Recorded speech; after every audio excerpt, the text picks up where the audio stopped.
እምነት ምኞት ላይ ፍላጎት ላይ ወይም ባልተጨበጠ ነገር ላይ ሳይሆን የሚያርፈው እግዚአብሔር ለሰው ልጆች በፈቀደው ወይም ደግሞ እግዚአብሔር በሰጠው እውነት ላይ ሰዎች ሰምተው በዚህ እውነት ላይ እምነታቸውን ምን ያደርጋሉ?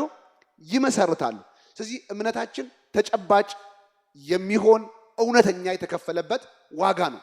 ስለዚህ ሰዎች በእምነት የተመሰረታችሁበትን አሁን የቆማችሁበትን አሁን ያላችሁበትን እውነት ከተገነዘባችሁትና እሱን ካያችሁት ከምንኖረው ከሚታየው አሁን በስጋችን ወይ በውጨኛው አካላችን ፕራክቲስ ካደረግነው ከጨበጥነው በላይ እውነታ ከእግዚአብሔር እውነት የመጣው ነገር እጅግ ይበልጣል፣ እጅግ ይገናል።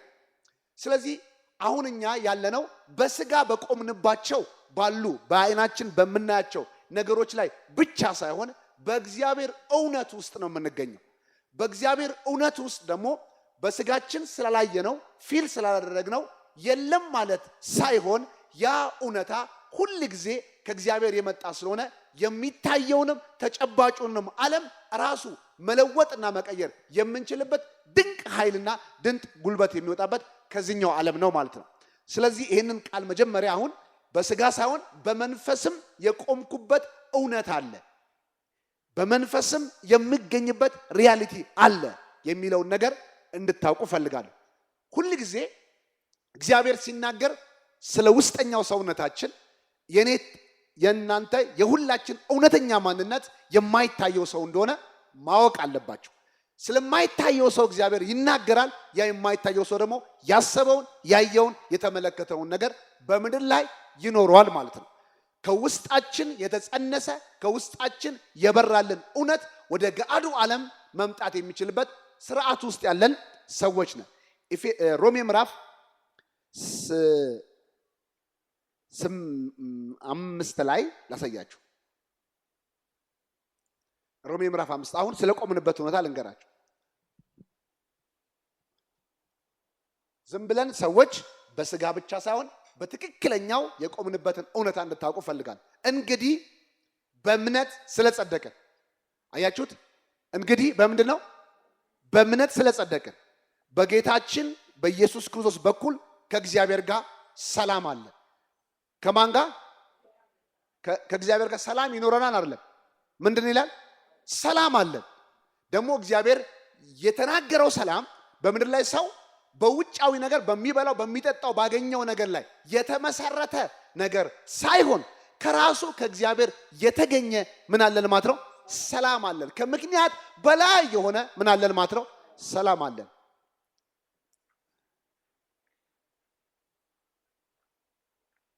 እንደዚህ ይላል ደግሞ የእግዚአብሔር ቃል በእርሱ በኩል አሁን ወደ ቆምንበት በእርሱ በኩል አሁን ወደ ቆምንበት ጸጋ በእምነት መግባት ችለናል። ምንድነው የሚለው? በእርሱ በኩል አሁን። መቼ ነው የሚለው?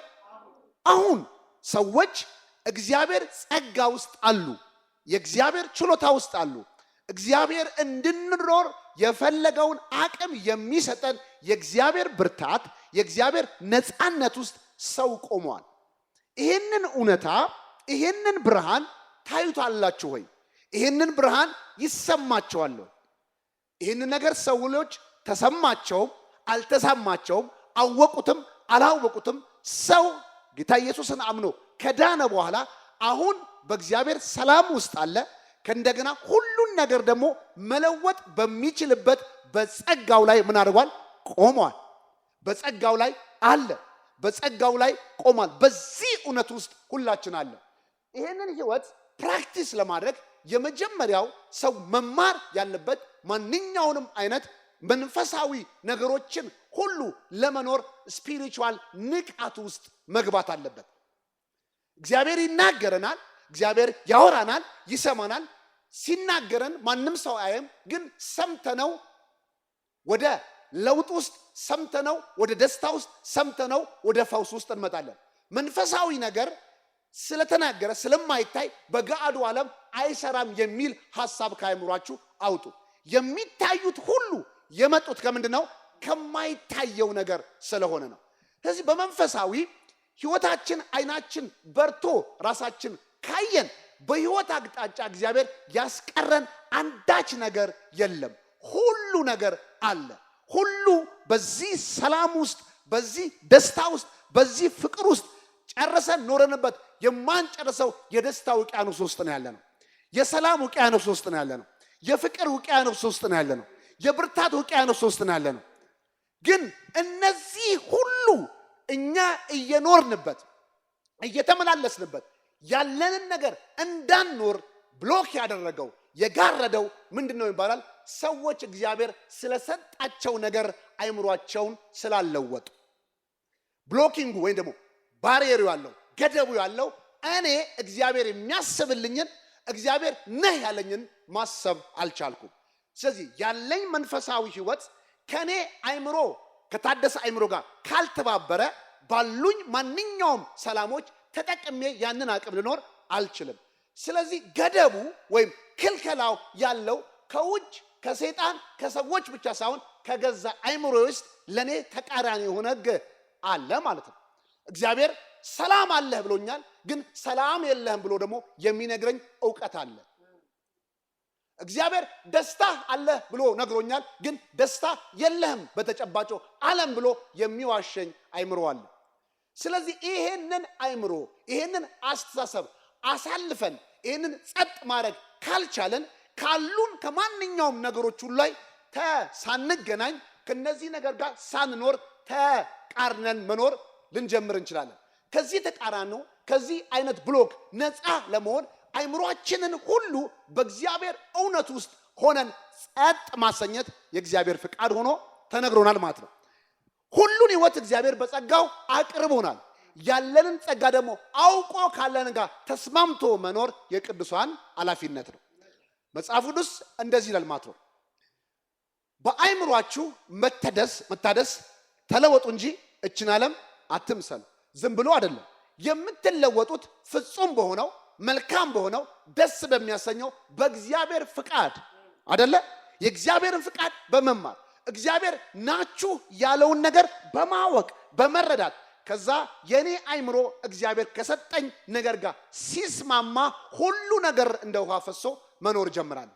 ስለዚህ ብሎኪንጉ ያለው በሰው ላይ አይደለም። ብሎክ ያለው ወይም ደግሞ ተቃውሞ ያለው በሰይጣን ላይ ብቻ አይደለም። ወይም ተግዳሮቱ ያለው ከኛ ውጭ ባለው ሰዎች ብቻ አይደለም። አሁን ተግዳሮቱ ከሰው አልፎ ከሰይጣን አልፎ የኔ እምነት ሆኗል፣ የኔ ዕውቀት ሆኗል። ስለዚህ እየከለከለኝ ያለው የራሴ ብሊፍ ነው። ያን ብሊፍ ደግሞ እግዚአብሔር ካልነገረኝ ከውጭ ከውሸት ጋር አይምሮዬ ስለሚስማማ ነው። ስለዚህ የአይምሮዬን ሐሳብ ደግሞ የመለወጥ ብቸኛ ቻንስ ያለው እኔ ጋር ነው። ለምን? መጽሐፍ ቅዱስ እሱ የሚሰራውን ነገር ሳይጠይቃችሁ በእምነት አጸድቋቸዋል ይላል። እኔ እናንተ ደግሞ የምንለውጠውን እኔ እናንተ የምንቀይረውን ማንኛውንም ነገር ደግሞ ቀይሩ ብሎ ከተናገረን ይሄንን ሰማይና ምድር ቢያልፍ እግዚአብሔር አይሰራውም፣ የምንሰራው እኛ ነን። ምክንያቱም በጎና ፍጹም የሆነውን የእግዚአብሔርን ፍቃድ አውቆ ከእግዚአብሔር ሐሳብ ጋር አላይን አድርጎ በዚህ ደስታ ወክ ማድረግ የማን ነው? የቅዱሳን ኃላፊነት ነው። ስለዚህ እግዚአብሔር ለናንተ ያለውን እውነተኛውን ህይወት እንድትኖሩ በዚህ ሰዓት የቆምኩበት ነገር ምንድን ነው? የመጀመሪያው ምዕራፍ 5 ሮሜ ምዕራፍ 5 ቁጥር 1 ላይ የነገርኩትን ቃል ደግሜ ለምብላችሁ። እንግዲህ በእምነት ምን ስላደረግን በጌታችን በኢየሱስ ክርስቶስ በኩል ከእግዚአብሔር ጋር ምን አለናል? ሰላም አለን። ሃሌሉያ። እግዚአብሔር ሆይ ሰላም ስጠኝ፣ ሰላሜን መልስልኝ ብለን ብንጮ ሰማይ አይመልስም። ምክንያቱም አሁን በእምነት ስለሰደቅን ከእግዚአብሔር ጋር ምን አለናል? ሰላም አለን። ሰላም የለኝም ያልኩት የእግዚአብሔርን እውነታ በውሸት ስለቀየርኩ ነው። እግዚአብሔር የነገረኝን ነገሮች ሁሉ ትቼ ፕራክቲሴን ልምምዴን ስላሰብኩ ነው። ወይም ደግሞ የአይምሮዬን ውሸትን ዲፔንድ ስላረኩ ነው። አይምሮዬ በማየው ኑሮ ላይ መሰረት አድርጎ ከገንዘቤ ከሁኔታዬ ካለኝ ነገር ተነስቶ ብዙ ነገር የለም ይል ይችላል። በእኔ አይምሮ ስለኔ የታሰበው ነገር ሁሉ እውነት መሆን አይችልም። ስላሰብኩት ሁሉ ነገር እውነት ነው ማለት አይደለም። ያሰብኩት ሁሉ የማይጠቅመኝ ብዙ ነገሮች አሉ። ስለዚህ ሰው ስለዋሸ ብቻ ሳይሆን የራሴ አይምሮ ለኔ ሊዋሽብኝ ይችላል። ለምን? አይምሮ የእግዚአብሔርን ሐሳብ ምን ስለማያውቅ ስለማያውቅ። ስለዚህ አይምሮአችሁ ውስጥ ያለው በእናንተ ስሜት፣ በእናንተ ወርድ፣ በእናንተ ፓወር፣ በእናንተ ኢነርጂ የታሰበ ሁሉ ለናንተና ለኔ ይጠቅማል ማለት አይደለም። እውነት ነው ማለት አይደለም። ውሸትን ላስብ እችላለሁ። አንዱ ውሸት መጽሐፍ ቅዱስ ይላል ሰላም የለህም የሚል ድምጽ ካለ መካድ ያለባችሁ ወይ ደግሞ ማስገዛት ያለባችሁ ይሄንን ሐሳብ ነው። ስለዚህ ሁሉ ሰው ሰላም የለኝም ብሎ ፊል ስላደረገው በዚህ ፌንት አድርጋችሁ አትውደቁ። ስለዚህ አይምሮን ማደስ ማለት የአይምሮን ድምጽ የአይምሮን ወሬ በእግዚአብሔር እውነት ምን ማድረግ ጸጥ ማድረግ መልመድ አለብን ማለት ነው። ስለዚህ እምነት የሚያስፈልገው ከፊሊንግ ውጭ ባለው በእግዚአብሔር ሪያሊቲ በእግዚአብሔር እውነት ላይ ራስን መስርቶ በሰላም ወክ ማድረግ ይቻላል። ለዚህ ነው አይምሮን ሁሉ የሚያልፍ አይደለም የሚለው አይምሮን ሁሉ ምን የሚያልፍ ለምን አይምሮአችን በእኛ ላይ ካለው መረጃ ብዙ ውሸት ሊናገር ይችላል። ያሰብኩትና በኔ አይምሮ የታሰበ ነገሮች ሁሉ ስላሰብኩት በኔ ማይንድ ስላለፈ ሁሉ ነገር እኔ ነኝ ማለት አይደለም። ስለዚህ እግዚአብሔር ከአይምሮአችን ውሸት ራሳችሁን እንድትጠብቁ ያስፈልጋል። ብዙዎቻችን ግን ውሸቱ ከሰው ይመስለናል። ጠላት አንዴ ሊናገር ይችላል። ጠላት የተናገረውን ነገር እኔ ወስጄ እኔ ላይ ከተከልኩት ደግሞ መናገር ያስፈልገው። አሁን ውሸቱ በጠላት አፍ ሳይሆን በራሴ አይምሮ ውስጥ ነው። ተቃውሞ ያለው በሰዎች አፍ ሳይሆን አንዴ ሊናገሩት ይችላሉ። ከተተከለ በኋላ ደጋግሜ የምሰማው እኔ ነኝ እየተኛው እንዲያውም ችግሩን አምፕሊፋይድ እያደረኩ እያበዛው። ለምሳሌ ዛሬ አብዲን እገልሃለሁ ብለው ጭንቃል ከያዘ በኋላ በምንድን ነው የሚገልኝ? በጥይት ነው አርዶ ነው እያለ እችን ሐሳብ በብዙ አይነት መንገድ እያረጋት ዘላለም ሊኖር ይችላል። እኔ ግን ምናልባት ልረሳው ይችላል የተናገርኩት። እሱ ግን አይምሮስ ከተተከለ በኋላ በዚህ ብዙ አመት ሊጨነቅ ይችላል። ለምን? ይሄንን ቃል በአይምሮ ስለወሰደ። ይሄንን ቃል ግን ለማለፍ ምን ያስፈልጋል ማለት ነው? የኔን አፍ መቆጣጠር አይችልም። ነገር ግን በሱ አይምሮ ላይ ግን ይሄ ነገር እንዳይተከል ማድረግ ይችላል። ስለዚህ አሁን ብዙዎቻችን ቻሌንጁ በሰው አይምሮ አይደለም፣ በጠላት አይፍ አይደለም። የኛ አይምሮ ከውሸት የተነሳ የኛን ተቃራኒ እየሰራ ነው። ስለዚህ ነው መጽሐፍ ቅዱስ ላይ እንደዚህ የሚለው ኤፌሶን ምዕራፍ 4 ቁጥር 17 ጀምሮ አብዲ ያነብልናል።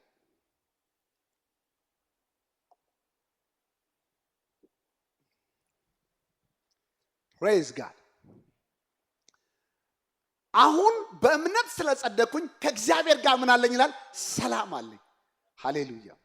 በቃ ደስ የሚለው እግዚአብሔርን ማክበር ማለት የእግዚአብሔር እውነት ጋር አግሪ ማድረግ ማለት ነው።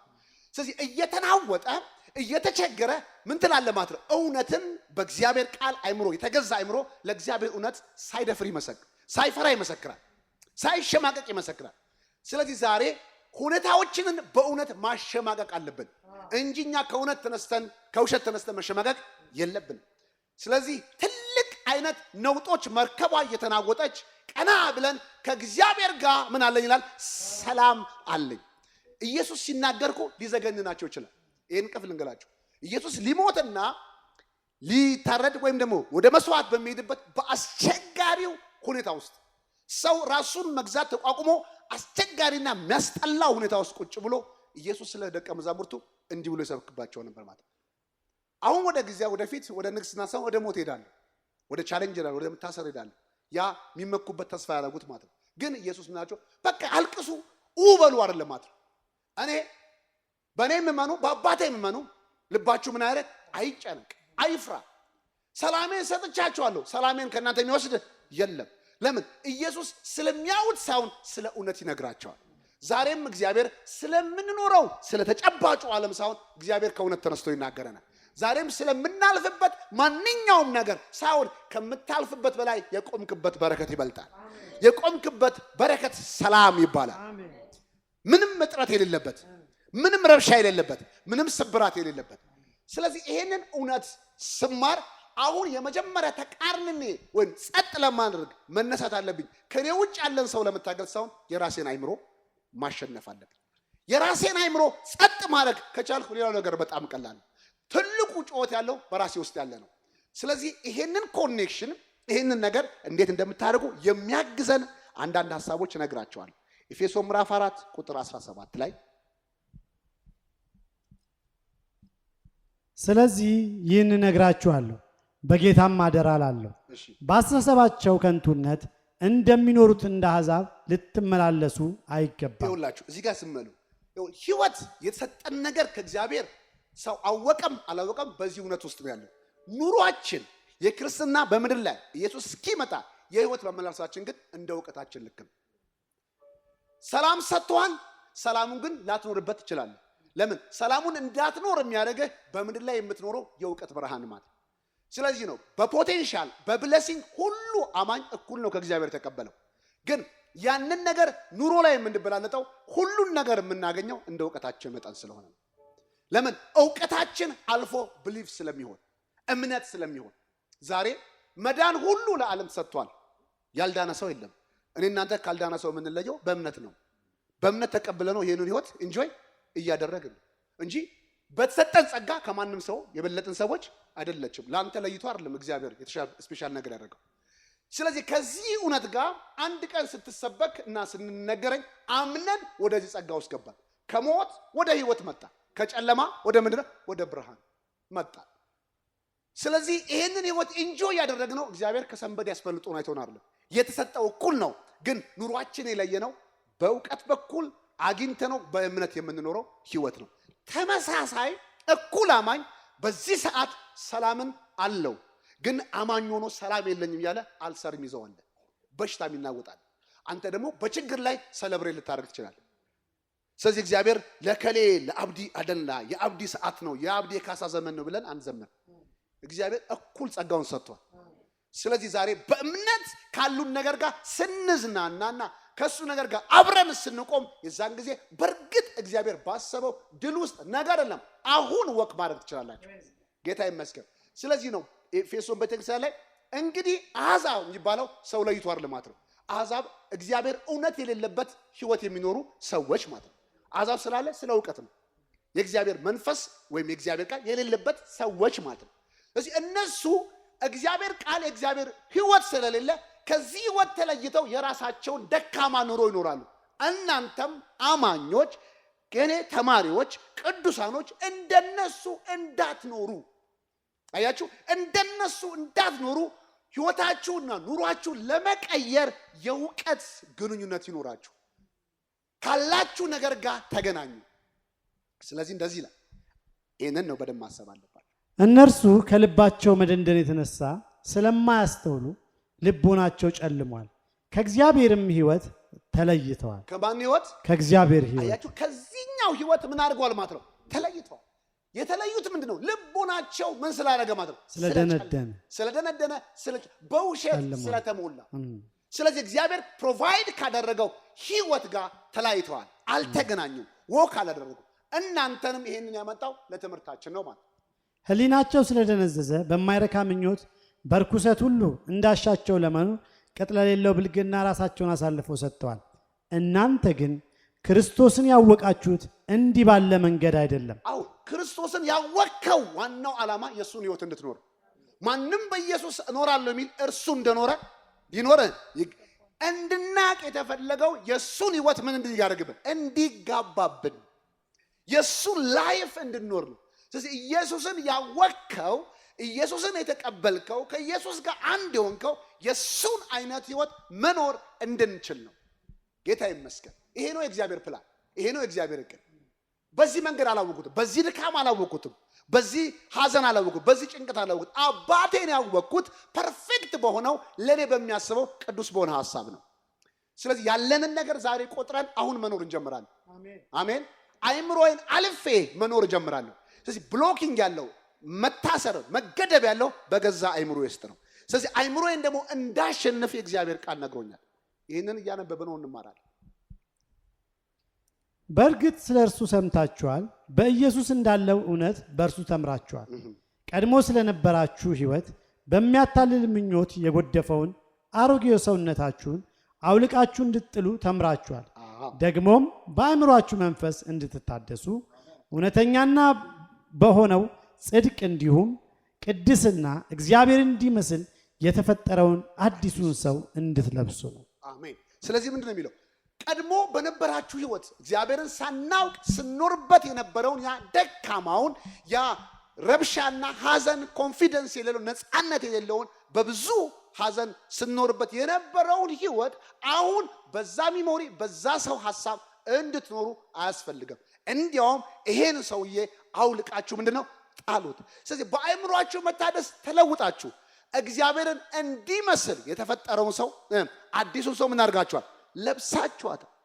ስለዚህ ይሄንን በእውነት አእምሮአችን ላይ ተክለን ይሄ ያለኝን ነገር ይሄንን ደጋግሜ ለራሴ በደንብ የማልነግረው በዚህ እውነት ራሴ የማላይ ከሆነ አሁንም ስቃይ ያለው ምንድነው ማለት ነው? በአእምሮዬ ድምፅ እየተሰቃየ ነው። ዛሬ ጠላት ይሄን ያህል ጉልበተኛ ሆኖ የያዘው አማኝ የለም። ግን የጠላትን ውሸት አምፕሊፋይድ እያደረጉ የሚሰሙ ብዙ አማኞች አሉ። ብዙ ነገሮች አሉ። ስለዚህ እንዳንበረከክ፣ እንዳንሰጥ፣ በደስታ እንዳንኖር፣ በሰላም እንዳንሄድ በአእምሮአችን ላይ ያለውን ገደብ ታልፉ ዘንድ ወደ ውስጣችሁ እውነታ ተመለሱ። ወደ ውስጣችሁ እውነታ ስትመለሱ መስማማት ያለብን እውነትን እግዚአብሔር የነገረንን ቆጥረን ማየት አለብን። ለምሳሌ ዮሐንስ ወንጌል ምዕራፍ 4 ቁጥር 10 ይሄ የኛ ኢነርታንስ ነው። የኔ ብለሲንግ ነው፣ የእናንተም ብለሲንግ ነው። ሃሌሉያ። ስለዚህ አእምሮን ጸጥ ማድረግ ያስፈልጋል። እኔ የምረበሸው ሰው አይደለሁም። አሜን። ያጣው ሰው አይደለሁም። እኔ ሞልቶ የተረፈልኝ ሰው ነኝ። ፕሬዝ ጋድ ሃሌሉያ። የሚደብረኝ ሰው አይደለሁም። እኔ ሁሌ የምስቅ ሰው ነኝ። ሁሌ የምስገበገብ ሰው አይደለም። ቸርፉል ነኝ እኔ። ሃሌሉያ። ሰጪ ሰው ነኝ። ዮሐንስ ወንጌል ምዕራፍ 4 ኢየሱስ የተናገረው እውነት ከምንም ነገር ይበልጣል አይደል? አሜን። ዛሬ የሆነ አይምሮአችን እንድናልፍ ፈልጋለሁ። ይሄን እውነት በቃ ጃይንቱን እውነት መቀበል አለብን። አሁን ስለ እውነታችን እንዲያወራልን የሚያስፈልገው እግዚአብሔር ከእውነት ተነስቶ ነው የሚለውጣል። ዮሐንስ ወንጌል ምዕራፍ 4 ቁጥር 13 ቁጥር ከ13 እስከ 14 ያለውን ክፍል ኢየሱስ ስለ ውሃ ለመቅዳት ለመጣችው ሴት የተናገረውን ቃል ነው። ኢየሱስ እንዲህ ሲል መለሰላት፣ ከዚህ ውሃ የሚጠጣ እንደገና ይጠማል። እኔ ከምሰጠው ውሃ የሚጠጣ ግን ከቶ አይጠማም። እኔ የምሰጠው ውሃ በውስጡ የሚፈልቅ የዘላለም ሕይወት ውሃ ምንጭ ይሆናል። አሜን ሃሌሉያ። ይሄንን ውሃ የሚጠጣ በምድር ላይ በስጋው ባሉት በማንኛውም አይነት የሥራ፣ የትዳር፣ የገንዘብ፣ የአገልግሎት፣ የመስበክ የተለያየ ነገሮችን ጠጥቶ እረካለሁ የሚል ማንኛውም ሰው ደግሞ ምን ያደርጋል? ይጠማል። ለምን? እነዚህ ምንጮች ሁሉ ተወስደው የሚያልቁ ናቸው። እኔ ግን ለሰው ልጆች ጠጥቶት ምንም ያደርግ የማይጠማውን ሕይወት ለመስጠት መጥቻለሁ። ይሄም ደግሞ ከሰማይ ሳይሆን ከናንተው ልብ ውስጥ ምን የሚያደርግ ነው? የሚፈልቅ ነው። ስለዚህ ኢየሱስ ክርስቶስን አግኝቶ አምኖ የተቀበለ ሰው ማንኛውም ሰው የዚህ ምንጭ ባለቤት ነው። ስለዚህ ይሄንን ምንጭ ያገኘነው የተሰበከልን ነገር ምን ማድረግ ነው? በማመን ነው። ስለዚህ እኔ የምሰጠውን ውሃ የሚጠጣ ደግሞ ምን አያደርግም? አይጠማም። የህይወት እርካታን ከምንም ነገር ለማግኘት የሚለፋ አይደለም። ህይወትን ከእርካታ ተነስቶ የሚኖር ሰው ነው። ለማርካት አላገባም፣ ለመርካት አልወልድም፣ ለመርካት አላገለግልም። ሁሉን ህይወት ግን ከእርካታ ተነስቼ ይኖራል። ምክንያቱም ኢየሱስን ካገኘው ከተቀበልኩ በኋላ የማያልቅ የህይወት ውሃ ምንጭ ከወዲያ ምን አድርጓል? ፈልቋል። ይሄንን ውሃ ይዤ መርከቢቷ ብትናወጥ እንኳን ይሄን ውሃ ሊያስቆመው አይችልም። ስለዚህ ከገንዘቤ በላይ፣ ከስልጣኔ በላይ፣ ከምኖርበት ሀገር በላይ፣ ካሉኝ ነገሮች ሁሉ በላይ የማይቋረጥ ምንጭ እግዚአብሔር በእኔ ውስጥ ምን አድርጓል? ፈልቋል። ይሄንን ምንጭ ማን ነው የሚያገኘው? የዚህ ምንጭ ባለቤት መሆን የሚችለው ገንዘብ ያለው ወይ ሃይማኖት ያለው ሳይሆን የእግዚአብሔር ቃል እንደሚናገረው ዮሐንስ ወንጌል 7 ቁጥር 38 ላይ እንደዚህ ይላል። ዮሐንስ ወንጌል 7 ይሄንን ህይወት ለማግኘት እንደዚህ ይላል፣ ለሚያምኑትም ይላል። ፕሬዝ ጋድ። ዮሐንስ ወንጌል ምዕራፍ 7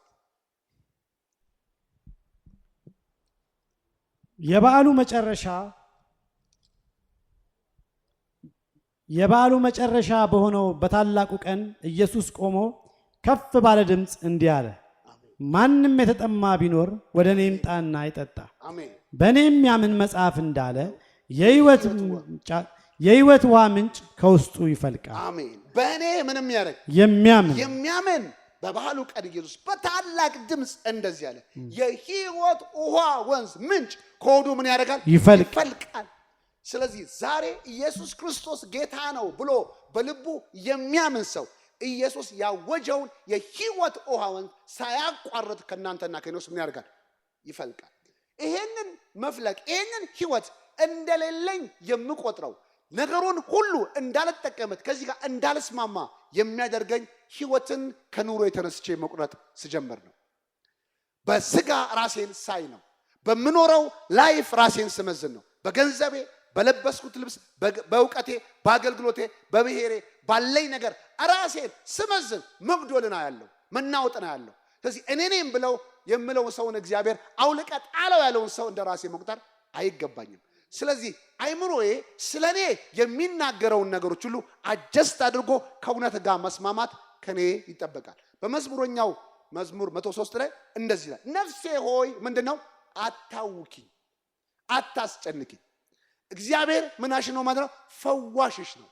ህመም አለብህ ብሎ የሚነግረውን ድምፅ ጸጥ በይ ብሎ ልክ ሌላን ሰው እንደሚሰብክ ዳዊት ነፍሱን ይሰብካል።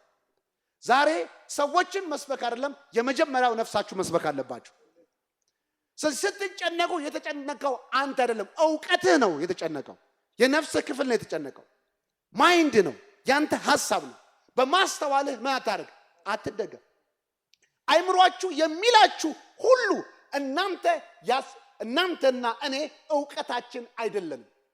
እኔ እናንተ በእግዚአብሔር እውነት በእግዚአብሔር መልክ የተፈጠርን ቅዱስ የእግዚአብሔር ልጆች ነን።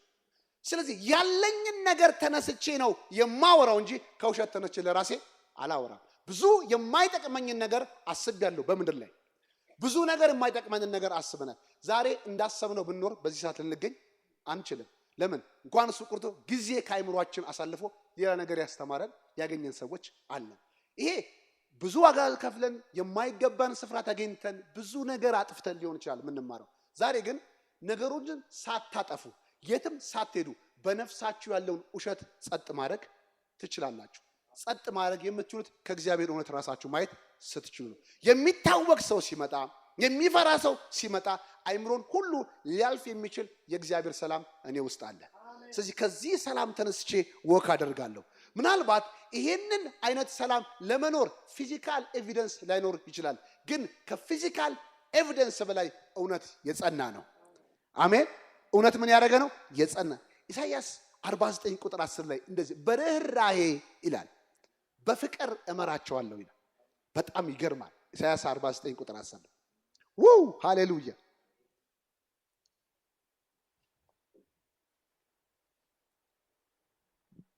49 ቁጥር 10 ላይ ስለዚህ አንዳንድ ጊዜ እችን እያነበባችሁ ከማንበብ በፊት አንዳንድ ጊዜ ስትጨነቁ ስታመሙ እውነት ነው ብላችሁ እነዚህ የምታዩዋቸው ጭንቀቶች ሁሉ በእግዚአብሔር እውነት ከጸናችሁ የሚያልፉ ደመናዎች ናቸው።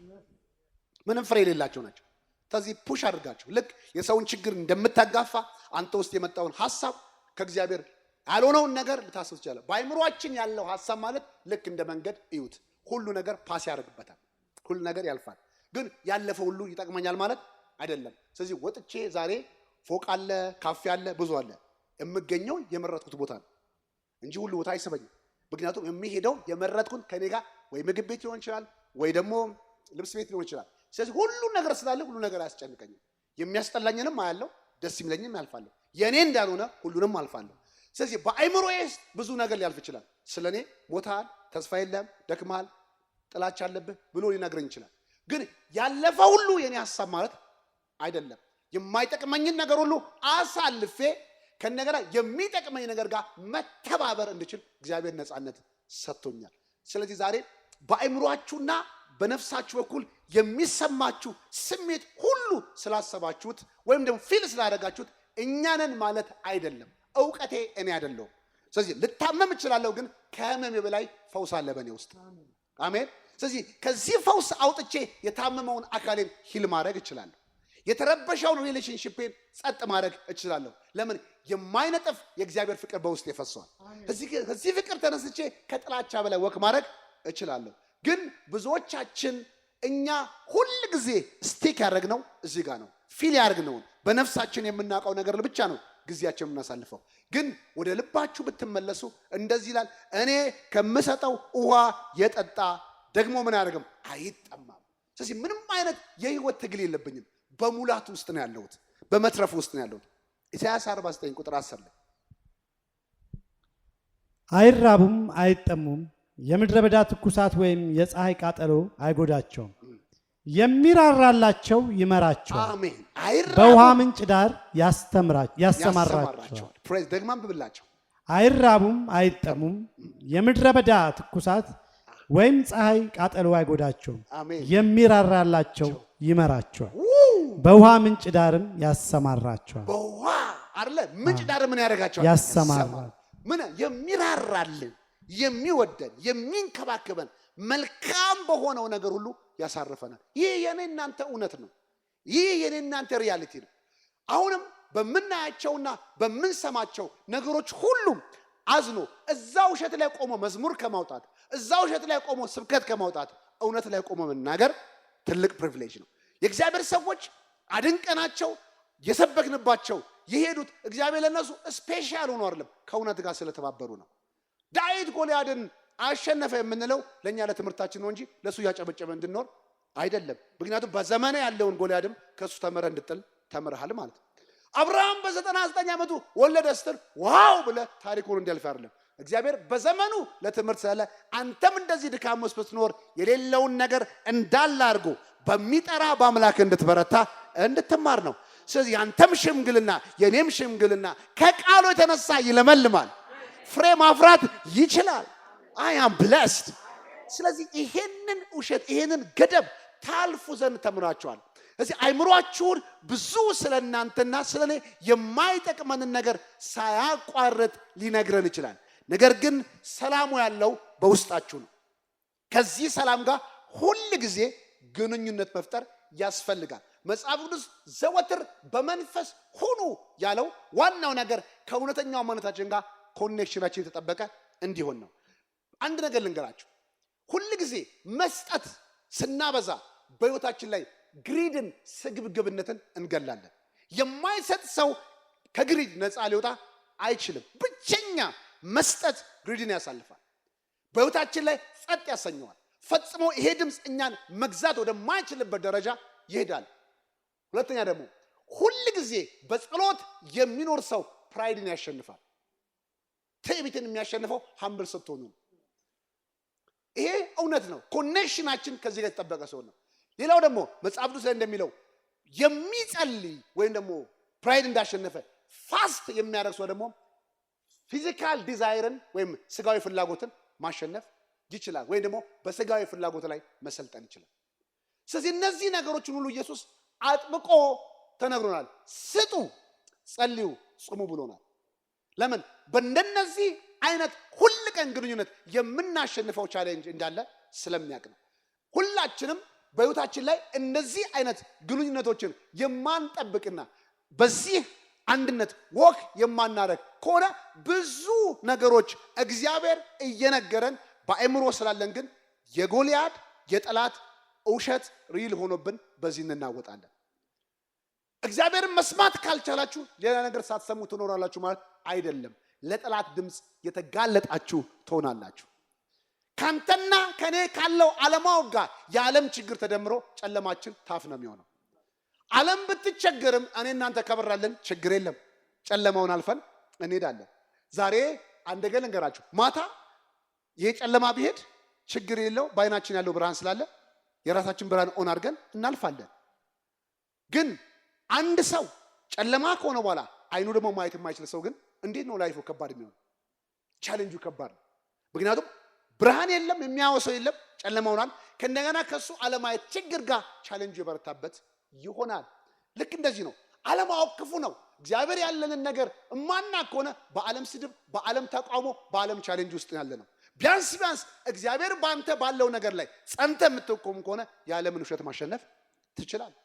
ህመምን ማሸነፍ ትችላለህ። ግን ከዓለም ስድብ ከዓለም ተቃውሞ ጋር ያንተ አለማወቅ ከተደመረ ግን መራራ ነው፣ ከባድ ነው።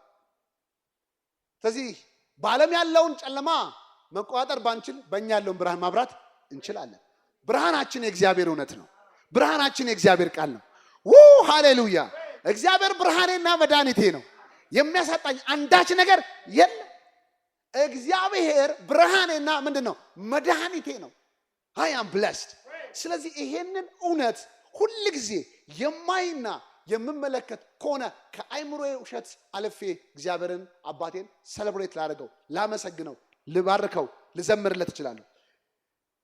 መጽሐፍ ቅዱስ ላይ ፊልጵስዩስ ምዕራፍ 4 ላይ ያለውን ክፍል እናነብና በዚህ እውነት ላይ ቆመን ደግሞ ድንቅ ጸሎት እናደርጋለን። ጌታዬ ፊልጵስዩስ ምዕራፍ 4 ቁጥር 4 ላይ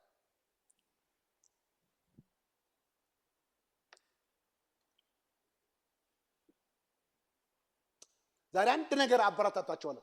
ከሰው አንደበት አይደል ጠላቴ አንተ እንዳልከኝ ሰው እንዳልከኝ አይደለም፣ የራሴ አይምሮ እንዳልከኝ አልሆነም። የራሴን አይምሮ ያለፈ እውነት እናገራለሁ። የራሴን ኢሞሽን አለፈ ደስታ እናገራለሁ። አሜን። የሆነ የስጋይን ፊሊንግ ሳይሆን እውነትን ተከትዬ ሰለብሬት አደርጋለሁ። አሜን ሃሌሉያ። I am blessed. Praise God. አዎ ሳቅ የማይል ሁኔታ ቢኖርም ግን በእምነት መሳቅ ጀምራለሁ። ለምን መሳቅ ከእምነት ነው እንጂ ከፊሊንግ አይጀመርም። አሜን። ስለዚህ የሆነ ጥሩነትና ሰክሰስፉል የሆነ ሀብታምነት ለመኖር ካስፈለኩኝ አንድ ጤናማ ሰው ወይ ደግሞ በስጋ ዌልዝ እንዳለው አምኖ የሚለብሰውን ልብስና ክብር ተሰምቶኝ ዘና ብዬ ሄዳለሁ። ለምን ሁሉ ነገር የአይምሮን ውሸት ከማለፍ ከእግዚአብሔር እውነት ይጀምራል። ስለዚህ ይህንን እውነት ላይ መቆም ከቻለን ሁሉን ነገር መቀየር እንችላለን። ስለዚህ እግዚአብሔር ሰላም አይምሮአችን አልፎ ይፈሳል። ፊልጵስዩስ ምዕራፍ 4 ላይ ሁል ጊዜ በጌታ ደስ ይበላችሁ። ምን ይበላል? ሁል ጊዜ በጌታ ደስ ይበላችሁ። እግዚአብሔር ቃል ያስደስተኛል። እስኪ በጣም ሁል ጊዜ ከተባለ እኮ ጊዜ ሁሉ ነገር አሁን ወደ ኋላ ተመለስና ያሳለፍንባቸውን ጊዜ ተመልከቱ። በጣም ያለቀስንበት፣ በጣም ተስፋ የቆረጥንበት፣ በጣም እግዚአብሔር ፊት መጥቶ ደስታን ለመግለጥ ለመንበርከክ፣ ለመማር ቸርች የቀረንበት ብዙ ነገሮች አሉ። ያ ለምንድን ነው? የምናዝንበት ጊዜ ተመድቦ ነው አይደለም። ያዘነው ለውሸት ስለተሸነፍን ብቻ እጃችን ስለሰጠን። ግን በእውነት ራሳችሁን የምታቆሙ ከሆነ ሁል ጊዜ ምን ይበላችሁ? ደስ ይበላችሁ። ከዛ አልተሸወድኩም አለ ደግሜ ምን ይበላችሁ? ደስ ይበላችሁ። እንዲያውም አስተማሪዎች የባይብል ስኮላር አስተማሪዎች ሲናገሩ የፊልጵስዩስ መጽሐፍ ጳውሎስ አደገኛ እስር ቤት ውስጥ ቁጭ ብሎ የጻፈው መጽሐፍ ነው። ማለትም ከነገስታት ከሚኖርበት እታች ቤተ መንግስት ውስጥ ሽንት ቤት የሚወርድበት ውሃ ውስጥ ታስሮ ለትንሽ ሰዓት ብቻ እጁ እንደዚህ ሆኖ በጣም አስፈሪና ቆሻሻ ስፍራ ታስሮ ተቀምጦ ለተወሰነ ሰዓት እጁ ተከፍቶለት ነው ለፊልጵስዩስ ሰዎች ይጻፈላቸው። እዛውም ላይ በስራቴ አትፈሩ አትጨነቁ ያለው ለዚህ ነው። ስለዚህ በዚህ አይነት ሁኔታ ውስጥ ነገሩን ኦቨርካም አድርጎም አሸንፎ ሊሚትለስ በሆነው ጆይ ውስጥ ሆኖ በፍርፍር እየበሉ ሶፋ ላይ ቁጭ ያለው ሰዎች ምን በሉ ይላቸዋል? በጌታ ይበላችሁ ደስ ይበላችሁ። ጌታ ይመስገን። ዛሬ እንደዚህ ነው። ደግሜ እላለሁ በጌታ ምን ይበላችሁ? ሃሌሉያ። ሰለብሬት አድርጉ፣ ሐሴት አድርጉ። ስለዚህ የእግዚአብሔርን ቃል የሚታዘዝ ሰው እሱ የተባረከ ነው። እኔም ዛሬ ሰለብሬት አደርጋለሁ፣ ደስ እሰኛለሁ። እግዚአብሔር ሳምነው ደስ ይለዋል። ትረስት ሳደርገው ደስ ይለኛል። ልጄ ገባው የሚለው 7 8 ነብዬ ዶክትሪን ሳጠና አይደለም። ምን ሳደርግ በሱ ሰለብሬት ሳደርግ ነው። በሱ ሐሴት ሳደርግ እንደ ልጅ ስታመነው እግዚአብሔር ደስ ይለዋል። ሃሌሉያ ሃሌሉያ። 4 ላይ ደግማ አንብብላችሁ። ሁል ጊዜ በጌታ ደስ ይበላችሁ። ደግሜ እላለሁ ደስ ይበላችሁ። ገርነታችሁ በሁሉ ዘንድ ይታወቅ። አሜን። የታወቀ ይሁን። ጌታ ቅርብ ነው። በነገር ሁሉ በጸሎት በምልጃ ከምስጋና ጋር ልመናችሁን በእግዚአብሔር ፊት አቅርቡ እንጂ ስለማንኛውም ነገር አትጨነቁ። ከማስተዋል በላይ የሆነው የእግዚአብሔር ሰላም ልባችሁንና ሐሳባችሁን በክርስቶስ ኢየሱስ ይጠብቃል። አያችሁ፣ ከማስተዋል በላይ አንተ የእግዚአብሔር የሰጠህን ነገር በአእምሮ ካች ላታረገው ትችላለህ። በቃ ፊል ላታረገው ትችላለህ። ግን ይሄንን አልፎ የሚጠብቅህ እውነት አለ። ለዚህ እውነት ራስን ማስገዛት ዛሬ በምድር ላይ ጠቃሚ ነው። ልንገራችሁ፣ ለእግዚአብሔር እውነትና ሰላም ራስን አስገዝቶ መኖር ለአጥንትም ጠገን ነው፣ ለስጋም ፈውስ ነው፣ ለሪሌሽንሺፕም በጣም ትልቅ ነው። ግን ምንድነው ብዙ ሰዎች በአእምሯቸው ባለው እውነታ ስለሚሄዱ ከሰው ጋር ማውራት አይችሉም። ጤናማ ሐሳብ አያስቡም። የሚያስቡት የጭንቀት ሐሳብ ነው። የፍርሃት ዲስከሬጅመንት ሐሳብ ነው። እነዚህ ሐሳቦች የራሳቸው ደግሞ ፍሩት አላቸው። በሽታን ይፈጥራሉ፣ ኮሙኒኬሽን ያበላሻሉ፣ ሰላምን ያጠፋሉ፣ ብዙ ነገሮችን ያርቁናል። ከዛ ለውጫዊ ሐሳብ እና ዕውቀት ተላልፎ እንደ መሰጠት እርግማን የለም። ስለዚህ አሁን አንድ ነገር ልንገራችሁ፣ ብዙ ውሸቶች በጠላት አፍና በሰዎች አፍ ላይ ያለው አልፎ በእኛ አእምሮ ውስጥ የተተከለውን ውሸት ጸጥ ማሰኘት ያስፈልጋል።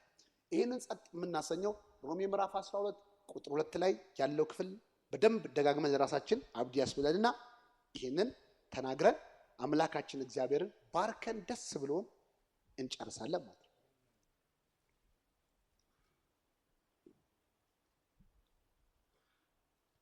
ሃሌሉያ። ሰላምን አይምሮን የሚያልፍ ሰላም አለኝ።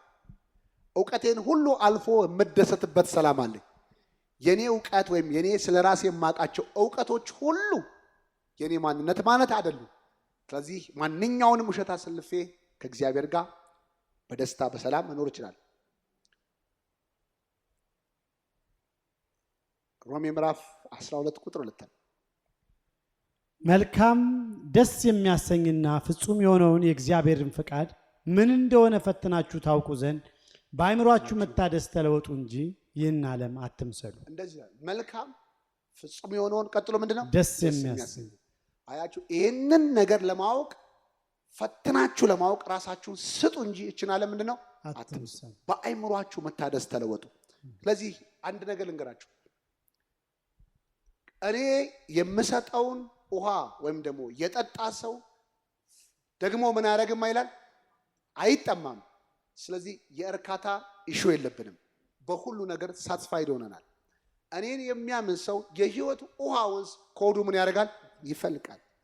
መጽሐፍ ቅዱስ እንደሚለው ደግሞ በዚህ ሰዓት በእምነት ስለጸድቅን አሁን የቆምንበት ምንድነው? ሰላም ነው የሚላል።